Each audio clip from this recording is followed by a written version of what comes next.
તો ગોંડલમાં પદ્મિની બાવાળા વિરુદ્ધ ફરિયાદ દાખલ કરવામાં આવી છે। ક્ષત્રિય સમાજના મહિલા અગ્રણી છે પદ્મિની બાવાળા। પદ્મિની બાવાળા તેમજ તેમના પુત્ર સામે પણ ફરિયાદ દાખલ કરવામાં આવી। કુલ 5 વ્યક્તિઓ વિરુદ્ધ પોલીસ ફરિયાદ દાખલ કરવામાં આવી છે। મકાન પચાવી પાડવાની ધમકી આપવાનો આક્ષેપ કરવામાં આવ્યો, ત્યારે બળજબરીપૂર્વક રૂપિયા માંગવાના પણ આક્ષેપ કરવામાં આવ્યા છે। સાથે જ જાનથી મારી નાખવાની ધમકી આપવા સહિતની ફરિયાદ દાખલ કરાઈ છે। ચગાવ્યું અને અમારા જેવા આગેવાન જે બેનો દીકરીઓને ન્યાય દેતા હોય એની ઉપર એફઆઈઆર કરી એ તો કરી, પણ ફક્ત મારા ભેગા ખાલી 2-3 દીકરા વાવ્યા હતા।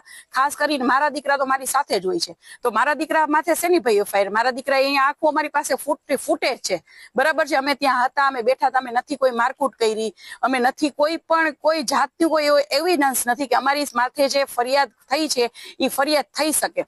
તો આ ક્યાંનો ન્યાય? જે ન્યાય દેવડાવે છે એની ઉપર પણ તમે જો ચડી બેસો અને અમારી સાથે પણ જો આવું થતું હોય તો આવી બેનો દીકરીઓ કોની પાસે જશે?